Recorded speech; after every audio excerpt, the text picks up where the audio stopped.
السلام علیکم ورحمۃ اللہ وبرکاتہ. بسم الله الرحمن الرحیم.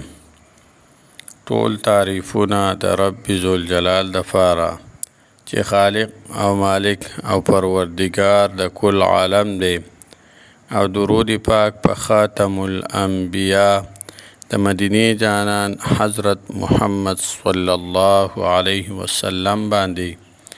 امید د رب ذوالجلال نه ساتم چې تاسو به روغ جوړ یئ، په صحت به برابر یئ. الله جل شانه د هر قسم مصیبت، تکلیف، آفت، غمونو پریشانی نه په امن کې وساته. الله جل شانه عمر دراز سره د صحت نصیب کا. الله جل شانه د وبایي امراضو او اچانکی غمونو مصیبتونو نه په امن کې وساته.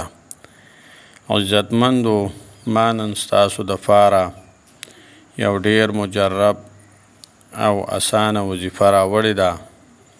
هغه د چا دپاره ده؟ یو سړی دی د څه وجې نه، د غلط کار د وجې نه، د غلط عمل د وجې نه په قید کې دی، یعنی په جیل کې ګیر دی، په قید کې دی.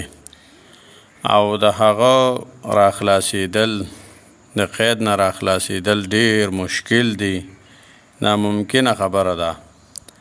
نو د هغه دپاره ما یو عمل راوړی دی چې دا عمل تاسو وکړئ.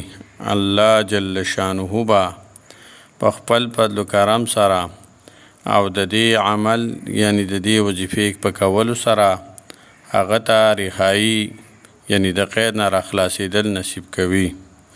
او دا عمل دا قرآني عمل دی او ډیر ازمایلی شوی عمل دی. نو دې دپاره عمل څه عمل پکار دی، وظیفه څه پکار ده؟ وظیفه دا ده چې پخپله وي او که نور څوک رشته داران وي، یا یوازې کولی شي یا په ډیره کسه باندې کولی شي، څو کسان راجمع شي، دا عمل دی وکړي. نو انشاءالله تعالی الله جل شانه به دته د قید نه راخلاصېدل نصیب کړي. هغه عمل څه دی؟ اول به اودس وکړي، یعنی په اوداسه سره، یعنی سړی به په اودس کې وي او دا به 15 ځله یعنی 75 مرتبه به سورت یاسین ووایي.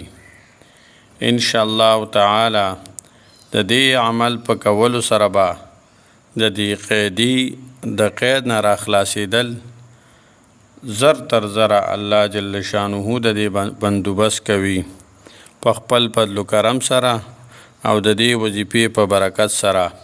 یعنی د ده به زر تر زره د جیل نه د قید نه راخلاصېدل الله جل شانه به ورته اسانوي او د دې بندوبست په الله جل شانه په خپل فضل و کرم سره او د دې وظیفې په پابندۍ سره کولو سره به انشاءالله د قید نه دته رهایي ډیر زر نصیب کیږي.